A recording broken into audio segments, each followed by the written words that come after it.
అప్పుడప్పుడు తలకాయ నొప్పి వచ్చేది.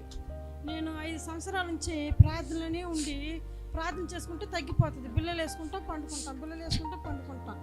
అప్పటికి చెప్పాడు ఒక డాక్టర్, ఆర్ఎం డాక్టర్ ఏం చెప్పారంటే అమ్మా నువ్వు వెళ్ళి మీ ఊరు హాస్పిటల్ చూపించుకోవచ్చు కదా, చెన్నైలో అట్ట వేసుకోకూడదు అంటే కూడా నేను ఉపవాస ప్రార్థనకు వచ్చేటప్పుడు నాకు ఏం తలకాయ నొప్పి రాలా. పోయిన సంవత్సరం రాలా, ఆగిపోయాను శుభ్రంగా రాకుండా. ఆగిపోతే నాకు వాంతికి తలకాయ నొప్పి ఎక్కువ వచ్చేసి లోపల నేనే హాస్పిటల్కి వెళ్తే స్కానింగ్కి పంపించారు.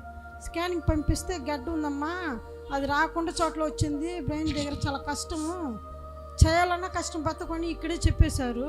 ఇంకా అప్పటి నుంచి నాకు ఇంకా అన్నం తినబుద్ధి అవ్వలేదు. ఒక ఏడుపు, పిల్లల దగ్గర ఏడుపు. పలానా చోటుకి వెళ్ళాలి అన్నారు హాస్పిటల్ పేరు నాకు రాలేదు. మా ఊరు హాస్పిటల్ పంపించారు. హాస్పిటల్కి పంపిస్తే అక్కడ 20 రోజులు బెడ్లో ఉంచినా అక్కడ చేసుకునే వాళ్ళని చూసుకొని ఏడ్చుకొని భయపడి పారిపోయి వచ్చేద్దామని పిల్లలకు ఫోన్ చేశాను. అమ్మా నీకు భయపడిపోకమ్మా, సేవకుడు తీర్చి చెప్తున్నాము, పాస్టర్ ప్రార్థన పెడుతున్నారు, భయపడొద్దు అని చెప్పారు. ఆ రోజు పారిపోయి వచ్చేద్దాము, చేసుకునే వాళ్ళు ఒకళ్ళు చనిపోతున్నారు, ఒక్కొక్కరు కోమలోకి వెళ్ళిపోతున్నారు, చేతులు కళ్ళు పడిపోతుంది. వాళ్ళలో నేనెంత యేసయ్యా నీ సన్నిధిలో నేను ఎదిగాను తండ్రి, న్యాయంగా నేను నీ సన్నిధిలో ఎదిగి ఉంటే, నా సేవకుడు వాక్యం నేను విని ఉంటే నాకు ప్రాణం బిచ్చం పెట్టు తండ్రి అని ఏడ్చుకొని అడిగాను. నేను ఏంటంటే నా ఎదురుగానే వస్తున్నారు, ఇట్లా పడిపోతున్నారు, కాళ్ళు చేతులు పడిపోతున్నారు, మా వాళ్ళ కాదు తీసుకెళ్ళిపోతున్నారు. అది భయం పడిపోయి నేను నాకు అమ్మ ససమ్మ అన్నారు. సరే అయ్యా అన్నాను. మత్తు కూడా పెట్టేశారు.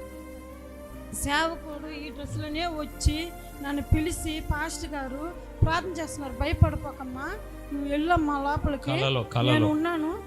నాకు నిజంగానే ప్రార్థన చేసినట్టుగా పాస్టర్ గారు వచ్చి చేశారు. ధైర్యంగా లోపలికి వెళ్ళాం. పాస్టర్ గారు వచ్చేసారు, మనకు ప్రార్థన చేశారు, ఇంకా నాకు ఏం అవ్వదని లోపలికి వెళ్ళాం. చేసి ఇప్పుడు వచ్చి మాట్లాడినంత సేపులో చేసి పంపించేశారు బయటికి. పంపించేసినాక మా పిల్లల్ని అడిగాం, పాస్టర్ వచ్చారమ్మంటే నా మొహం చూస్తున్నారు. వీళ్ళు ఎందుకు చూస్తున్నారంటే పాస్టర్ గారు రాకుండా అమ్మ ఎందుకు పాస్టర్ గారు వచ్చారమ్మా, నా తల మీద ప్రార్థన చేశారమ్మా, అంత దూరం నుంచి వచ్చారమ్మా పాస్టర్ గారు. సరే అన్న, ఇంకా దేవుడు నన్ను ఇది చేసి ఈ కళ్ళు మూత పడింది. ఇప్పుడు ఈ కళ్ళు కొద్దిగా తెరుచుకుంటున్నాను. ఈ కళ్ళు శుభ్రంగా ఇటు పెట్టుకుని వచ్చేదాన్ని, ఇప్పుడు ఈ కళ్ళు తెచ్చుకున్నాను. ఇంకా శుభ్రంగా తెచ్చుకోవాలి. ఏంటంటే కార్యాలు నేను పొందుకుంటున్నాను ఉపవాస ప్రార్థనలో. నేను ఉపవాసం ఉండి ఏది అడిగినా దేవుడు నాకు ఇస్తున్నాడు, ఏ లోటు పెట్టలా, దేవుడే కాపాడుతున్నాడు. చప్పట్లు